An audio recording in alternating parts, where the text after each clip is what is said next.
what is the investment approach at this point in time? Because you've sort of slowed things down over the last few years, if I could call it that.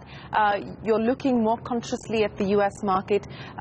What's exciting within the US market? What's exciting in Silicon Valley? And what's the current investment approach that you have? Well, I haven't been doing much in India in recent years, partly because of the distance and the travel for me.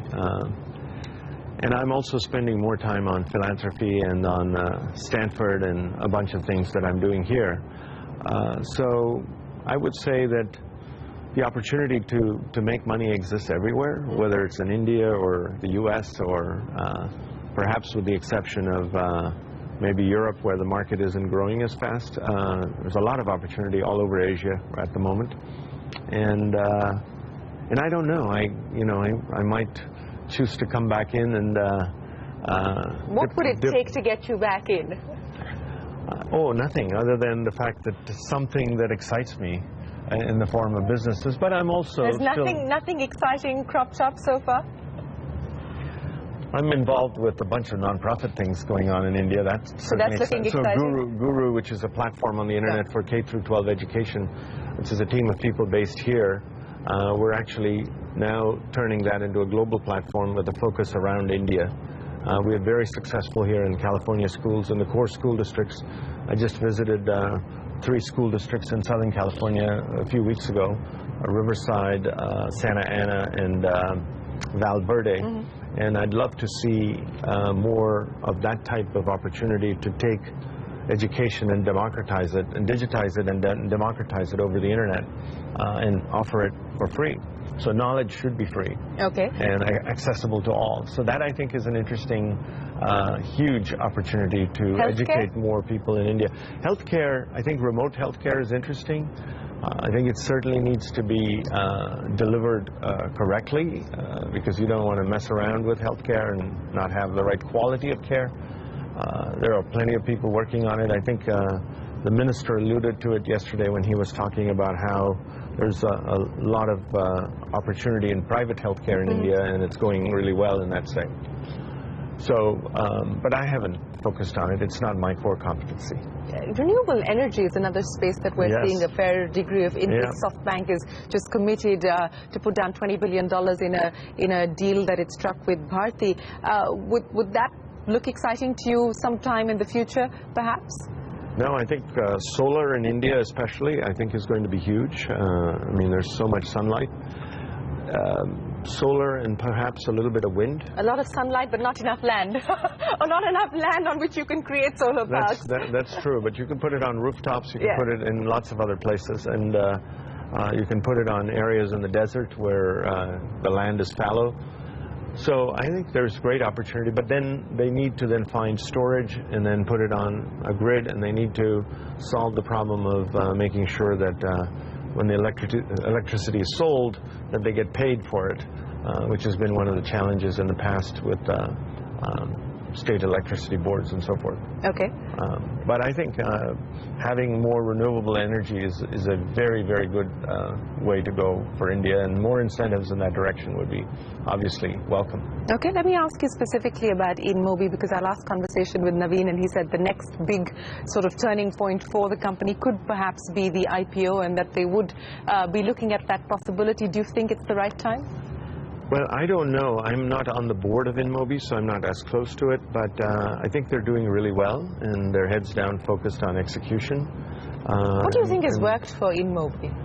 I think what's worked is the fact that they're innovating for smartphones starting in Asia, where they understand the psyche of the user, which is very different than the user here with unlimited bandwidth, unlimited data, data availability, etc.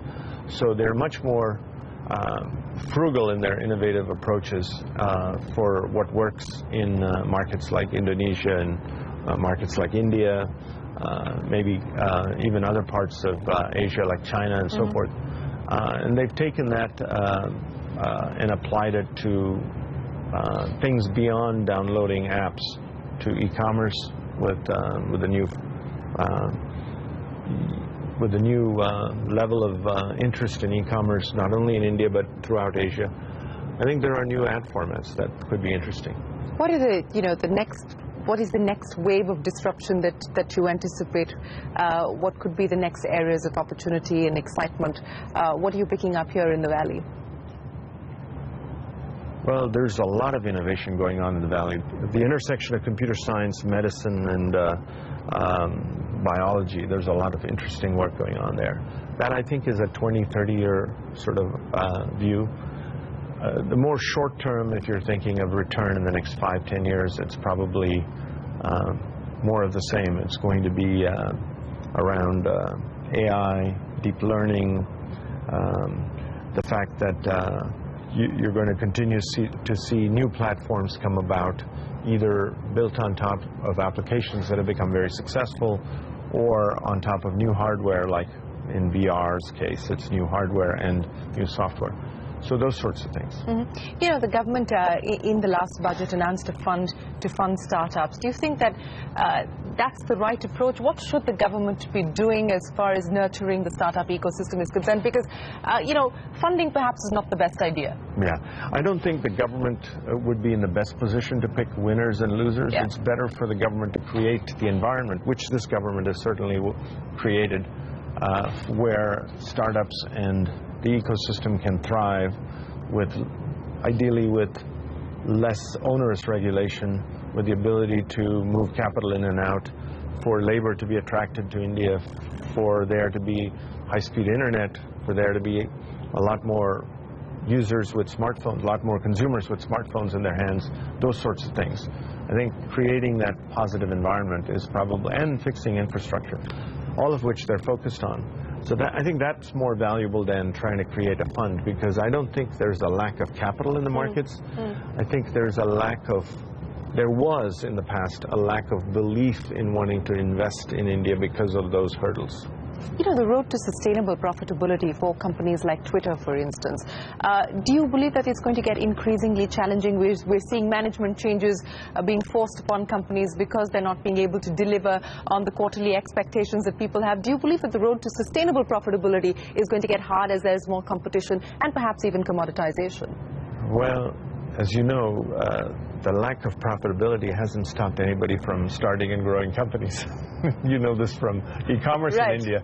So I don't think profitability is necessarily the only yardstick by which you measure this. I think you measure it by the amount of scale they can have, the amount of data they can collect, and what good use can they put that to leverage it to grow that business into other areas. And so it really depends on the business. So I don't think, in the long term, it has to be a sustainable, profitable business. But in a 10-year horizon even, perhaps it doesn't have to be profitable. But Wall Street's approach to businesses like this, what do you make of that? That's interesting. I mean, that's certainly true for a lot of businesses, especially in e-commerce, but not necessarily true for something in, say, enterprise software or something that's focused on delivering services. So getting the IPO timing or the listing timing right would be critical, right? Yeah, yes and no. I think the markets have stayed open for a good bit of time now, and that's partly driven by the fact that every business is getting disrupted by software. And to the extent that the market continues to believe that technology is the underpinning of most new businesses, then I think that would cause them to keep the markets open for new IPOs. Okay. Sandeep Murthy has started Lightbox Ventures. Are you excited about what he's doing in India? I've not been in close touch with him. I wished him well on his new journey, and I think he's off to a good start. You know, you were on Young Turks, Ram, when you were in India a couple of years ago, and the show's now turned 14.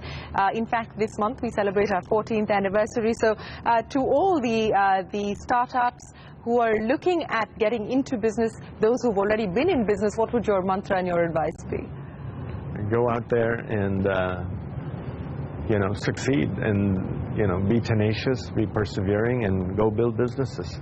And there's never been a better time in India, I think, than the environment that's created now to go succeed in building new businesses. So there's never been a better time for you to revisit the India story either? Absolutely, I agree. And so therefore, I think there's a lot of opportunity. Well, Ram, we hope to see you back in India. It's always a pleasure speaking with you. Thank you very much for joining us on CNBC TV 18 here in San Francisco. Thank you so much.